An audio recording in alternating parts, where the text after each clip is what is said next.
Bien, hermanos, le invito a que vaya con su Biblia al libro de Nehemías en el capítulo 4. Capítulo 4.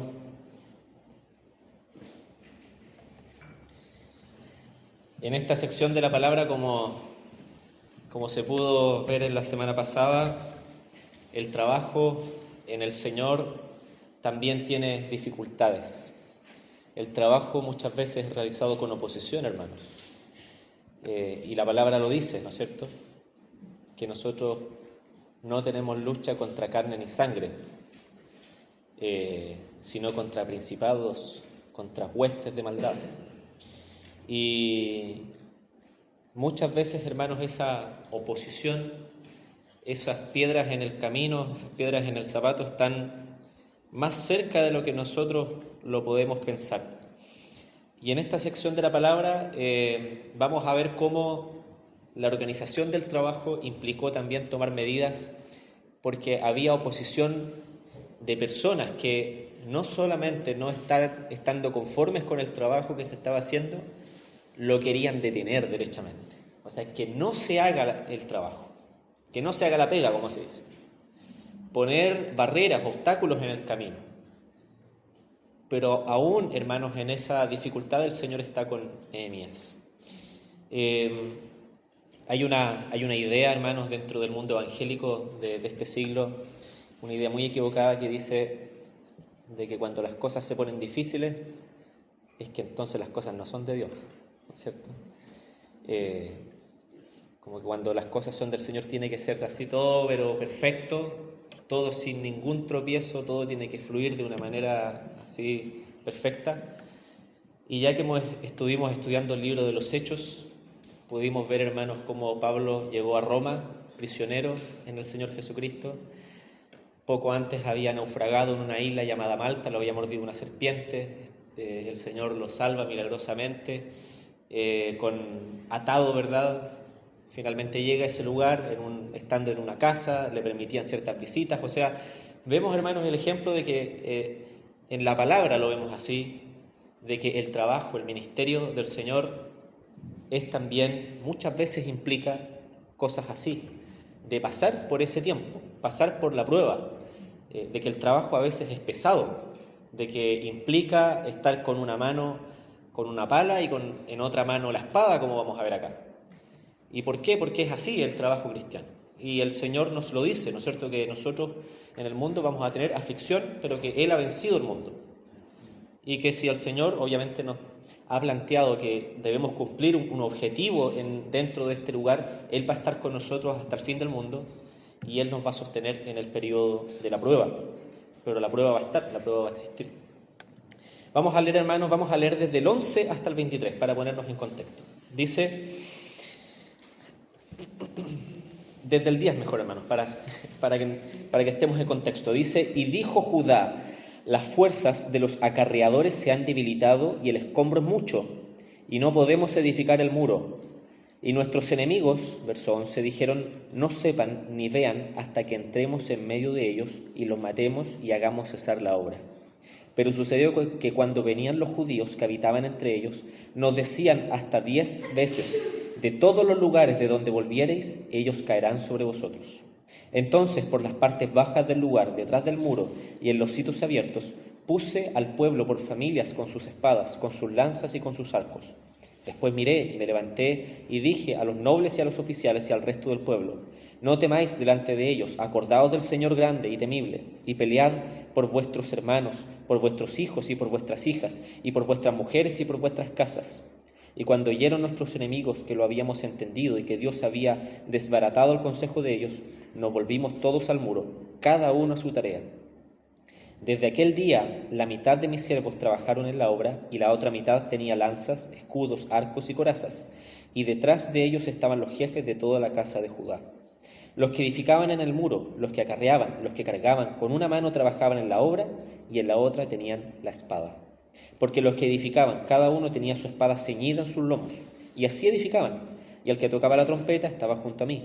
Y dije a los nobles y a los oficiales y al resto del pueblo, La obra es grande y extensa, y nosotros estamos apartados en el muro, lejos unos de otros.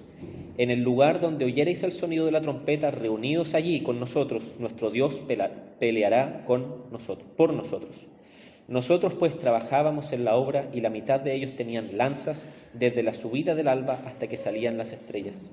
También dije entonces al pueblo: cada uno con su criado permanezca dentro de Jerusalén, y de noche sirvan de centinela y de día en la obra. Y ni yo ni mis hermanos, ni mis jóvenes, ni la gente de guardia que me seguía, nos quitamos nuestro vestido, cada uno se desnudaba solamente para bañarse. Amén. ¿Se entendió? ¿Se entendió lo que acabamos de leer, no es cierto? Podemos ver, hermanos, la oposición que estaba teniendo en este minuto estas personas que estaban construyendo las murallas, las tan importantes murallas, y cómo estaban organizados en este trabajo, cómo tuvieron que tomar medidas, ¿no es cierto? ¿Por qué era importante la muralla, hermano? Ya lo hemos dicho, pero quiero escucharlo. ¿Por qué era importante tener una muralla en la ciudad? Protección, ¿no es cierto? Por una medida de seguridad. Nehemías, hermanos, en cierta manera, estaba avergonzado de que, habiendo retornado ya gente de Babilonia, habiendo pasado años, todavía la ciudad estaba devastada. Y él se entristece por eso. O sea, ¿cómo es posible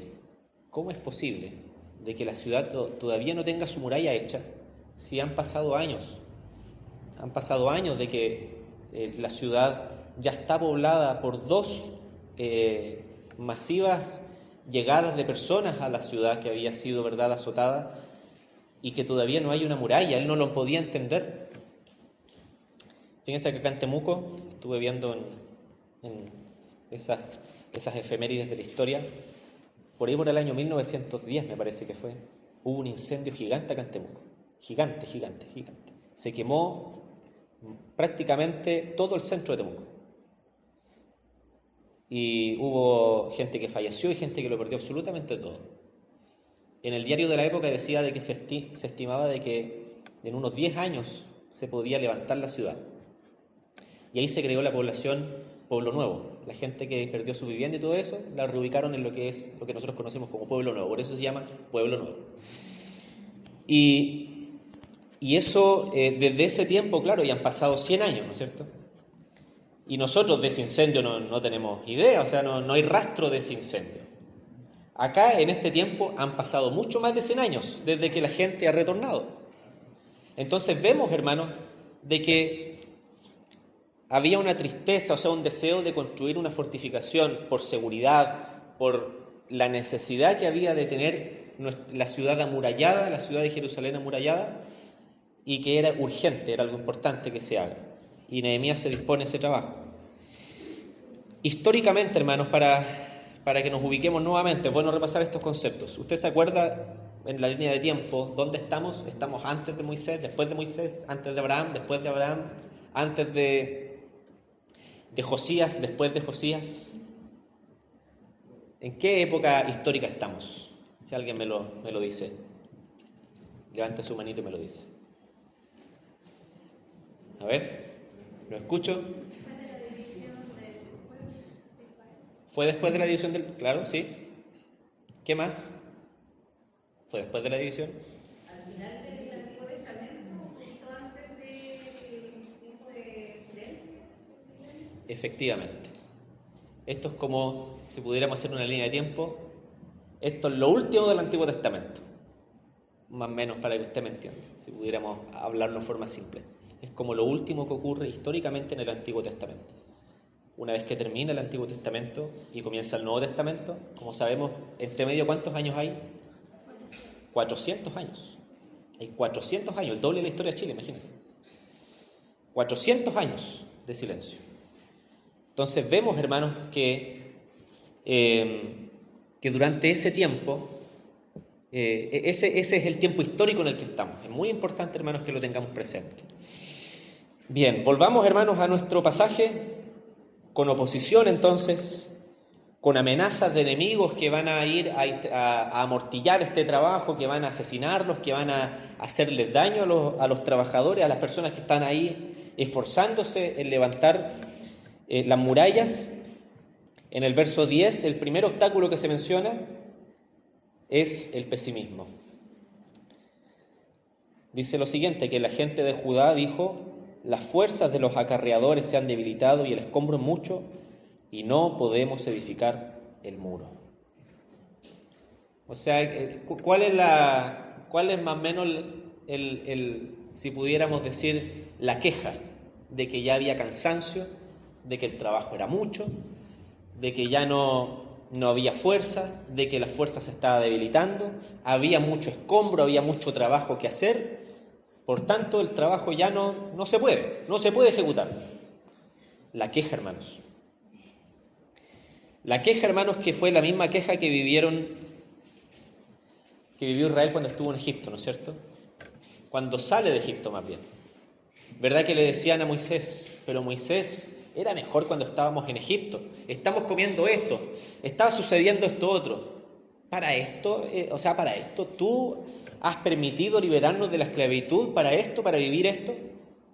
La queja, hermanos, que nos nubla nuestra conciencia, que nos invierte las prioridades, que nos hace ver el escenario de la esclavitud, que nos hace anhelar la esclavitud en vez de la libertad, que nos hace encontrarle más sabor a ser esclavos que ser libres en Cristo.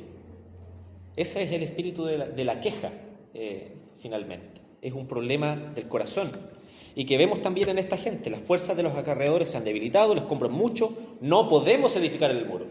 O sea, es como un derrotismo, como se habla, absoluto. O sea, sabes que ya no se puede, ya. El trabajo ya no se puede hacer, Señor. El verso 11, porque yo sé que el 10 se pudo analizar la semana pasada. El verso 11 suma no solamente la queja, sino que ahora la aparición de los enemigos, de gente que está dispuesta a ir en contra, ¿verdad?, del plan del Señor. Con dos personas, dice en el verso 7, pero que oyendo Sanbalat y Tobías y los árabes y los amonitas y los de Asdod, que los muros de Jerusalén eran reparados, porque ya los portillos comenzaban a ser cerrados, se encolerizaron mucho. Cuando ellos ya empezaron a ver de que el trabajo estaba tomando forma, se enojaron. Ellos al principio habían tenido una actitud negativa hacia el trabajo, pero ahora ya estaban furiosos, estaban enojados. Estaban enojados porque el trabajo se estaba haciendo. Por tanto, hermanos, hay que tomar medidas cuando pasa eso. Hay que tomar medidas. Hay que defenderse cuando pasa eso.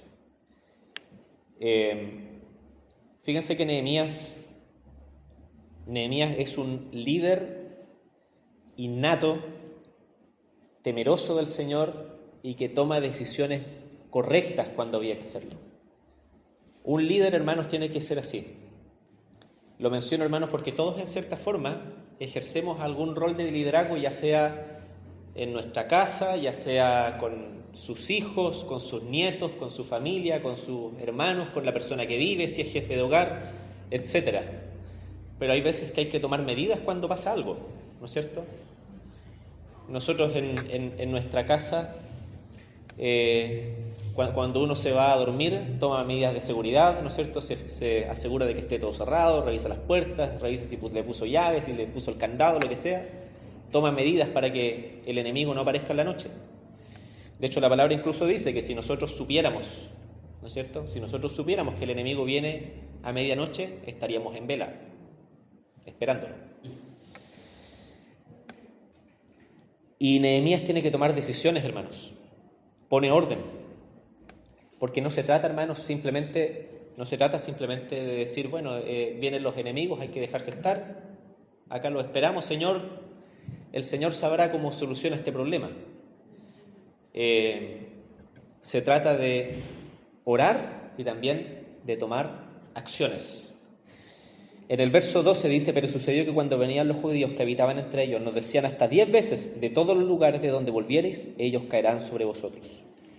Verso 13 dice: entonces por las partes bajas del lugar, detrás del muro y en los sitios abiertos, puse al pueblo por familias, con sus espadas, con sus lanzas y con sus arcos. Lo que nos intenta decir Nehemías, hermanos, en el verso 13 es que acá el trabajo se paralizó. Fue necesario paralizar el trabajo. Ya no se podía seguir construyendo porque había una prioridad mayor, que era que los enemigos se estaban levantando en contra de la gente que estaba trabajando. Entonces hubo que organizarse aquí de tal manera de que todos tenían que tomar en este minuto las armas para defenderse de lo que podía ser una invasión, de lo que podía ser una destrucción. En el verso 14 dice: después miré y me levanté y dije a los nobles y a los oficiales y al resto del pueblo: no temáis delante de ellos, acordaos del Señor grande y temible, y pelead por vuestros hermanos, por vuestros hijos y por vuestras hijas, por vuestras mujeres y por vuestras casas. Vemos, hermanos, de que Nehemías tiene aquí un rol de liderazgo, de aliento, de alentar al pueblo. El liderazgo, hermano, tiene que ser de aliento para nosotros. Imagínense nosotros acá, nos reunimos domingo a domingo y escuchamos un sermón que solamente nos desalienta, que nos dice: ¿saben qué, hermano? Y lo podemos incluso maquillar: el Señor viene pronto, así que usted mejor no haga nada. Pero no vemos, hermanos, algo así en Nehemías. Él se toma de la promesa del Señor, pero también toma medidas concretas. Hay un dicho, ¿no es cierto?, que dice: a Dios rogando y con el mazo dando, ¿no es cierto? O sea, yo debo orar al Señor, debo presentarme delante del Señor, pero eso no quiere decir de que yo debo estar ahí relajado esperando que el enemigo venga y que cuando venga el enemigo caiga fuego del cielo y extermine a los enemigos. Ellos tenían que tomar medidas. Nosotros, hermanos, también. Nosotros no podemos orar al Señor, por ejemplo, por un trabajo y no buscar trabajo. No podemos orar por el Señor por provisión si nosotros no nos esforzamos en acceder a esa provisión. ¿Me entiendes? No podemos orar por salud si somos reacios a cuidar nuestra salud, a cumplir con los tratamientos, a cumplir con nuestros medicamentos, a alimentarnos como corresponde. Y así nosotros debemos comprender, hermano, de que las dos cosas tienen que ir de la mano. Exactamente. Exactamente. Y cuando uno se carga por el uno o por el otro lado, hermano, estamos cometiendo un error. Podemos pecar de orgullo, estamos tentando al Señor cuando le decimos: bueno, Señor, si me arrojo del pináculo del templo, como le dijo el diablo al Señor, ¿verdad? Si tú te arrojas del pináculo del templo, bueno, el Señor tendrá que salvarte. Yo no voy a tentar al Señor con eso. Y tampoco puedo caer en el orgullo, creer que yo tengo la solución en mis manos y no depender del Señor. Hermano Nehemías, yo tengo el protagonista. una historia con el más. Uh-huh. Yo cuando estudiaba, usted sabía también, no estudiaba, solamente en la prueba oraba. Ya. Y me sacaba muchas cosas. Y mi hermano, que era estudioso, él estudiaba hasta las 3, 4 de la mañana y llegaba y sacaba un 7. Y yo oraba más pidiendo que me sacara un 4. Claro. Tenía el 50% nomás de la nota. Tenía la mitad de la nota nomás, claro. Importante eso también. Hay enseñanza para los jóvenes.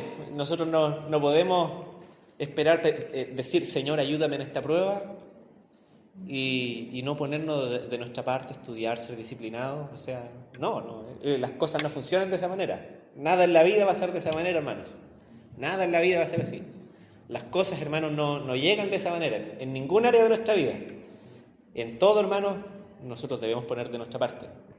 El Señor le dijo a Josué, la promesa para Josué estaba entregada, pero el Señor le dijo: esfuérzate y sé valiente, no temas ni desmayes.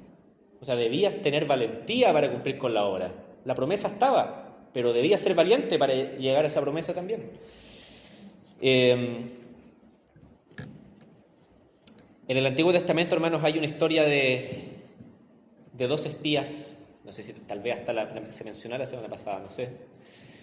De 2 espías que fueron a revisar la tierra prometida. De esos 2 espías, 10 le dijeron al pueblo totalmente desmoralizado: ¿sabes qué? Hay gigantes, hay una muralla. Ese es un trabajo perdido. Es un trabajo perdido. Y 2 de esos espías, que son Josué y Caleb, dijeron con ánimo, con optimismo, dijeron: no, es que si nosotros podemos, el Señor está con nosotros. ¿Cuántos de ellos vieron la tierra prometida? Solo esos 2, Josué y Caleb. El derrotismo, hermanos, de esos 10, ya vemos lo que les pasó. Estuvieron 40 años vagando en el desierto y no vieron la tierra prometida. Por tanto, hermanos, enseñanza también para nosotros, hermanos, de que nosotros que anhelamos esa nueva Jerusalén celestial, que anhelamos estar con el Señor, debemos ser como Josué y Caleb y anhelar ese lugar y no derrotarnos, no dejarnos, hermanos, no dejarnos derrotar por el enemigo que nos pone estas cosas a veces en nuestra mente, que nos pone en nuestra cabeza. Tú ya no eres capaz, tú ya perdiste la salvación, tú ya no vales nada, tú ya no eres del Señor. Ese pecado que has cometido, ese pecado es imperdonable. Tu situación espiritual es tan paupérrima, tan mala, que ya no vale la pena que te acerques al Señor. Y así, hermanos, vemos cómo muchas veces podemos caer también en ese tipo de cosas. Dice, hermanos, que se organizaron entonces. Nehemías ahí poniendo orden, como buen líder. Hay que tomar decisiones. Un liderazgo a veces tiene que implicar decisiones dolorosas, hermanos. De tener que decirle a tu gente: defiendan con uñas y garras lo que tienen, sus casas, sus familias, sus hijos.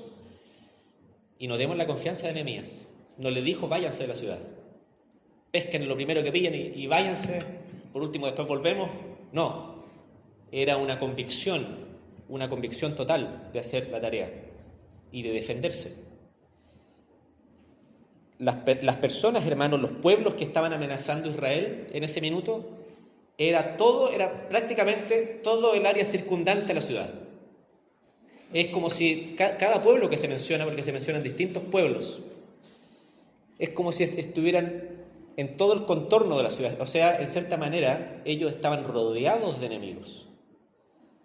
Entonces, las posibilidades, hermanos, de esta gente que estaba trabajando, que estaba dedicada a otra labor de defenderse, era muy difícil. Pero Nehemías, persiguiendo, hermanos, en la convicción de que el Señor estaba con él, aconseja al pueblo y les ordena: no, cada uno a su lugar, es tiempo ahora de defender la ciudad. De aquí nadie se va. Hay que defender la ciudad. Hay que defender este avance. No podemos entregarle al enemigo esto que hemos construido, esto que hemos logrado.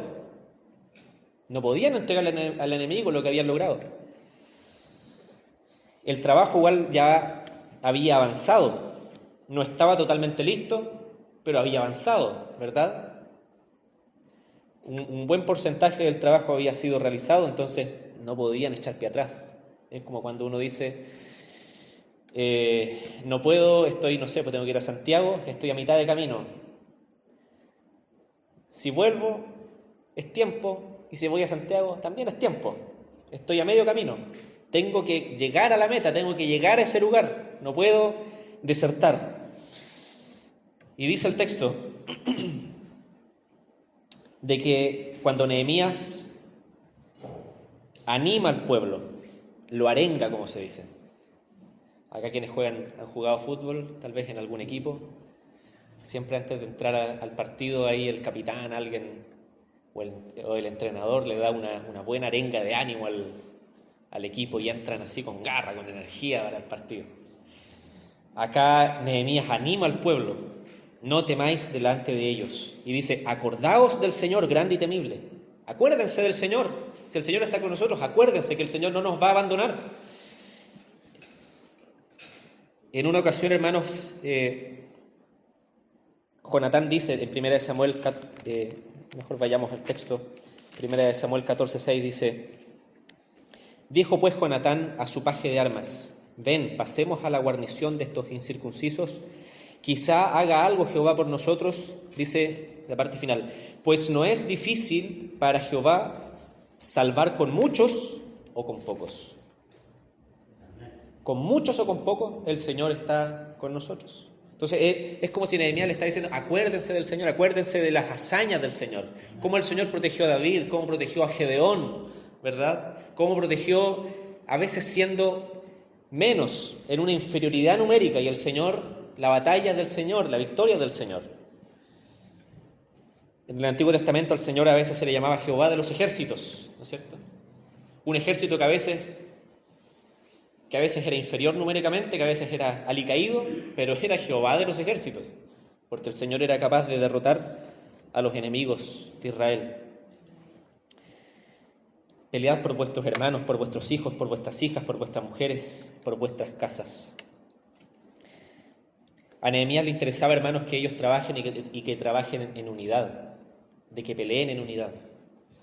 El Señor, hermanos, ama la unidad, ama el trabajo unido. Pensemos, hermanos, en esa bendición que encontramos en los Salmos. Mirad cuán bueno y cuán delicioso es habitar los hermanos juntos y en armonía. Porque allí, en ese lugar, cuando en la medida que estemos en armonía, en unidad, envía Jehová bendición y vida eterna. Entonces, el trabajo unido, hermanos, el trabajo mancomunado, como se dice, era importante para derrotar a los enemigos. Dice el verso 15 que esto tiene un efecto. Miren, y cuando oyeron nuestros enemigos que los habíamos entendido y que Dios había desbaratado todo el consejo de ellos, nos volvimos todos al muro, cada uno a su tarea. Ellos entendieron, hermanos, de que el Señor estaba con ellos. Ellos entendieron eso. Entendieron eso. El Señor cumple sus promesas.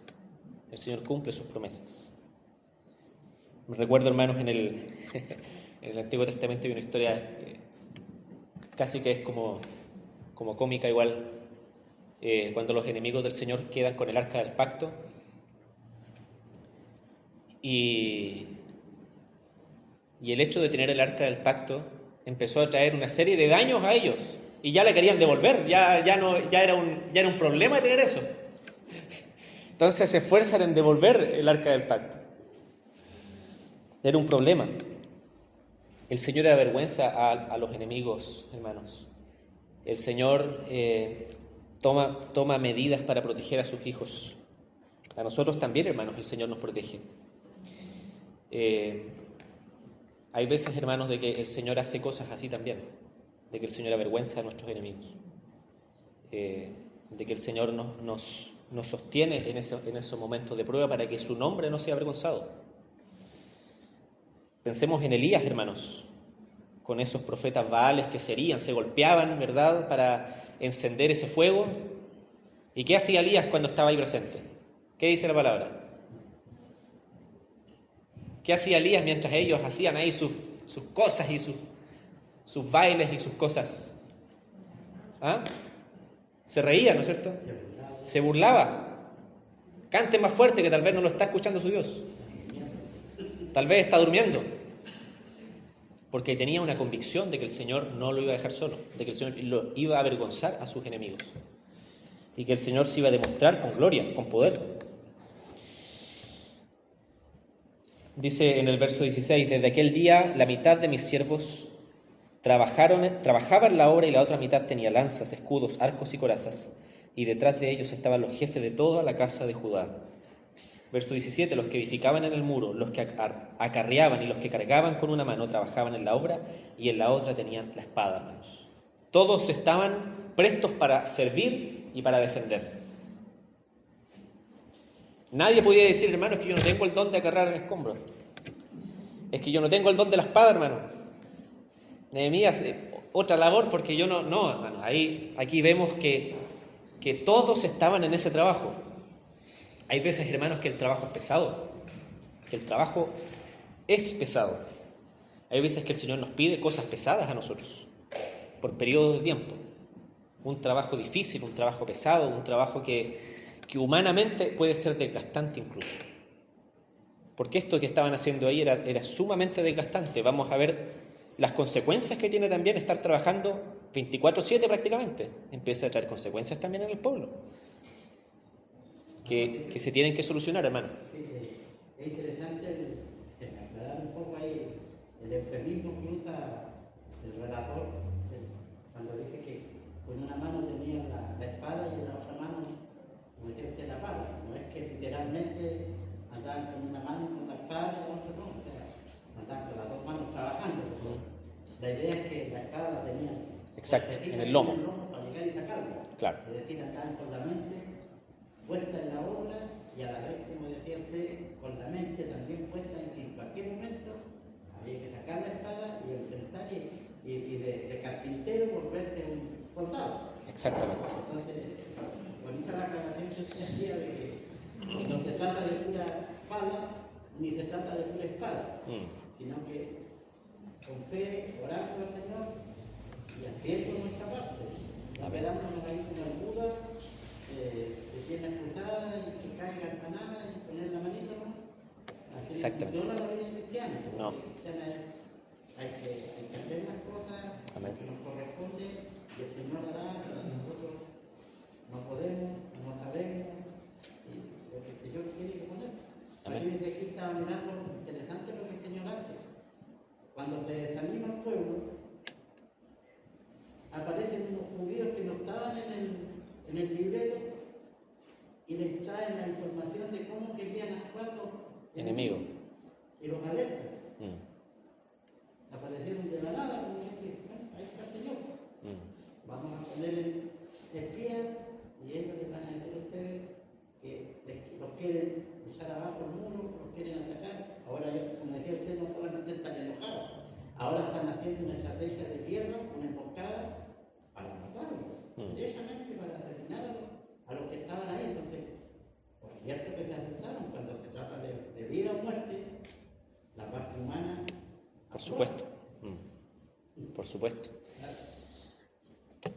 Requerían mucho valor de creerle al Señor, de luchar, o sea, de cumplir con el propósito que el Señor les había planteado a ellos, hasta el final, no desertar, no dejar botada ni la espada ni la pala, sino estar ahí, al pie del cañón. Hermano Jaime. Hermano, es interesante cómo incluso a Nehemías, en su rol de líder, es incluso utilizado en charlas motivacionales.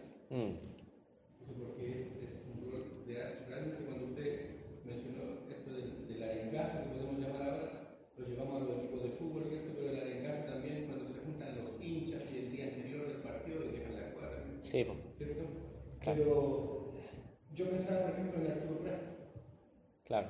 cuando arengó A la tripulación. en los grandes líderes también a nivel mundial, cuando se enfrentan a la batalla, porque aquí prácticamente se están preparando para una batalla. Sí. Cuando entró el desánimo, ¿cierto? Y empezaron a ver el vaso medio vacío en vez de medio lleno, en vez de pensar, nos falta la mitad para terminar, decían, no solamente llegamos a la mitad y no vamos a ser capaces. Claro. ¿Cierto? Proverbios 22:3 dice, en este sentido, el avisado ve el peligro y se esconde, dice. Pero en el fondo podríamos utilizarlo como que se prepara, ¿cierto? Se alista.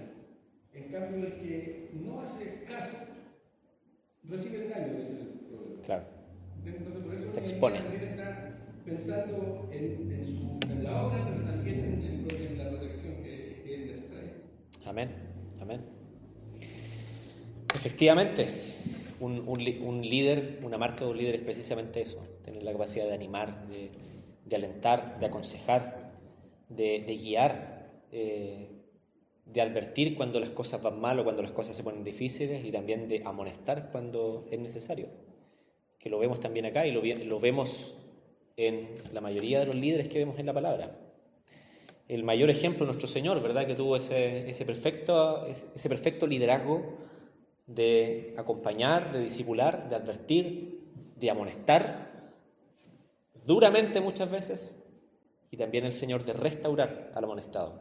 No solamente se trata de amonestar, sino de restaurar al que ha sido disciplinado o amonestado. Dice en el verso 20, porque los que edificaban, cada uno tenía su espada ceñida en sus lomos, y así edificaban, y el que tocaba la trompeta estaba junto a mí. Verso 19, y le dije a los nobles y a los oficiales y al resto del pueblo, la obra es grande y extensa, y nosotros estamos apartados en el muro, lejos unos de otros. En el lugar donde oyereis el sonido de la trompeta, reuníos allí con vosotros, nuestro Dios peleará por nosotros. Entonces él ya estaba organizado. Si venía el enemigo, ¿qué tenía que hacer? Tenía que hacer el sonido de la trompeta para que entonces ellos se organicen y lleguen ahí las personas y estén ahí dispuestos para la pelea. Esa era la estrategia.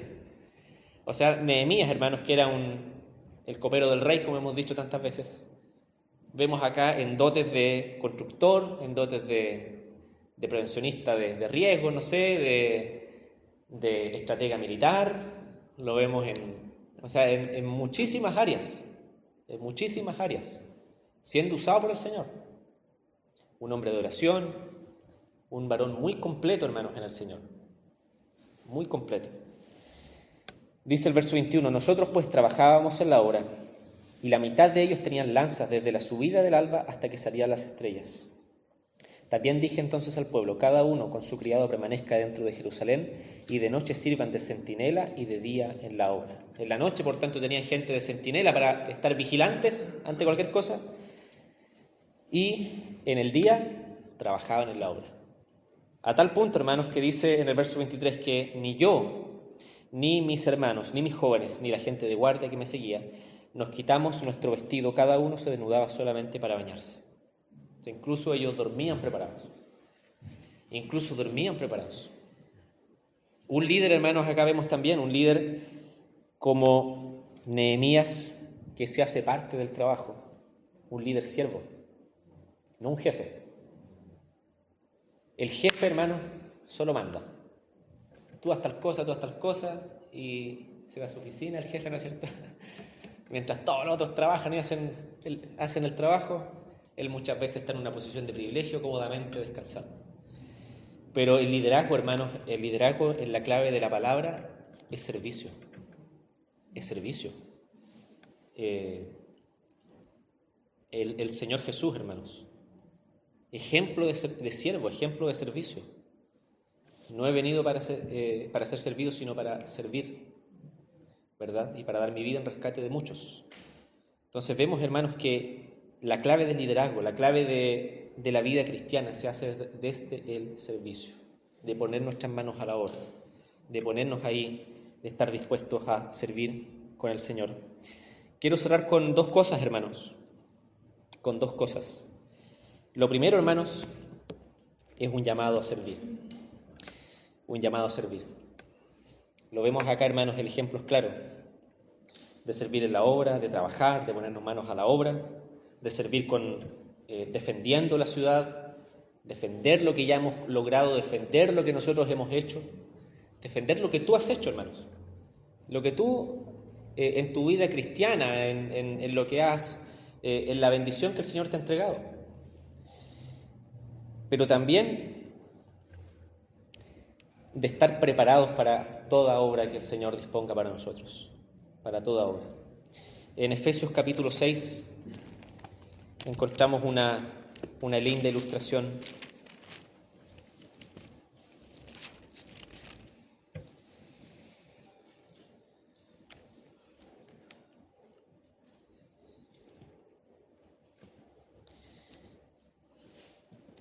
La palabra nos habla de un concepto que se llama el día malo.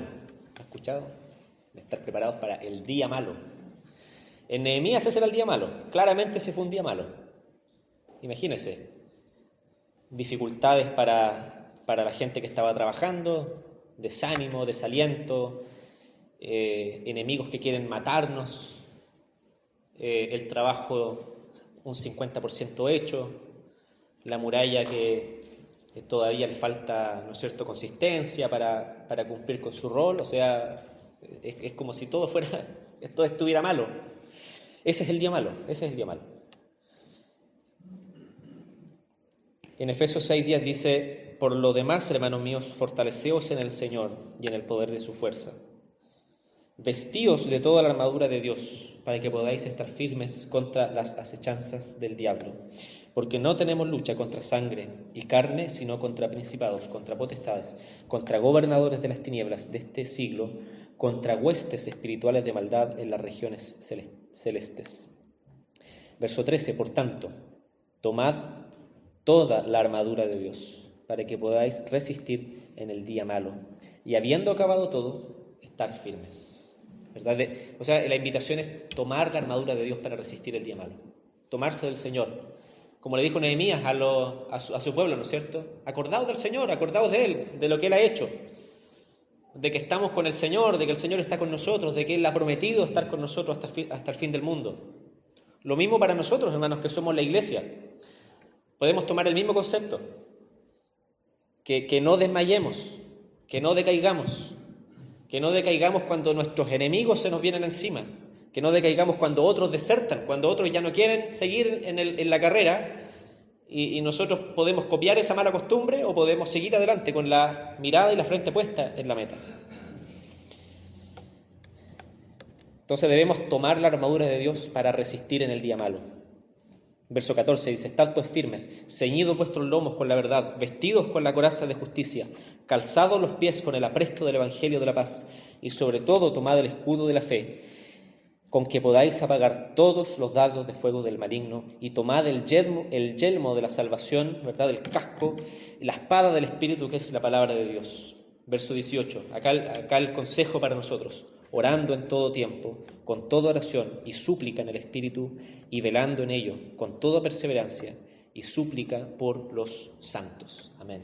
Eso es para nosotros, hermanos, estar preparados para el día malo, preparados para cuando el enemigo se amotine en contra nuestra, o cuando nuestro entorno caiga, cuando nuestras familias, hermanos, nos puedan decepcionar, cuando nuestros amigos nos puedan decepcionar, cuando mi compañero de banco en la iglesia me pueda decepcionar. Y así, hermanos, podemos tener muchos ejemplos, pero debemos proseguir la meta del supremo llamamiento del Señor. No retroceder, no vuelvo atrás, como dice la canción, ¿no es cierto? Seguir adelante, no decaer, y reconstruir la muralla hasta que esté plena. Usted hablaba de que cuando llegaron la primera generación de allá de Babilonia, a cuando se comienza a hacer la muralla, pasaron más o menos 100 años. No, me parece que son 200, hermanos. Me parece que son 200 años aproximadamente. ¿Alguien tiene el dato? Bueno. Parece que le había fijado 100 años, eso. Encontré que era harto, yo creo. Ya. Parece que son como 100 años. Me parece que son 200, de hecho. Me parece que es más todavía, sí. 200. Sí, me parece que son 200. Sí. Vamos a traerlo de la primera grupo de gente. Creo que son 200 años. O sea, hubieron como 3 generaciones. Claro. Desde Desde Zorobabel, la primera. vivieron sin muralla. Tal vez alguien ahí lo pueda confirmar en el celular. Sí, puede ser como 200. Sí. Estoy casi seguro. Isaías había profetizado sobre Ciro 150 años antes de Nehemías. Claro. Yo vuelvo como en 516, más o menos 516, y como en 400 y tanto, cerca ya al final del 400, ahí va para acá, ¿no es cierto? Por ahí está el rey Artajerjes, cuando vuelve Nehemías, puede sacar la cuenta. Como 100, decimos. Un poco más de 100, Claro. puede ser.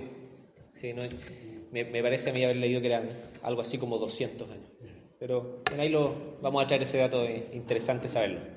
Sí, para ver cuánto tiempo estuvieron sin muro, ¿no es cierto? Desde el primer retorno de gente. Ahí la calle está buscando, ¿no? Y dice que fue entre 90 y 100. 90 y 100, ya, entonces 90 y 100. Ya. Y sacar la cuenta, yo como- ¿De la primera? Desde Zorobabel. Desde Soro. Ya, Claro, esto lo va a ver la ley. ya, Vamos a ver, ya. perfecto. Igual son hartos años, Claro. sin muralla. Sí, no, por donde se le mire son hartos años. Sí. Bien. ¿Oremos al Señor? Bien. Oremos al Señor.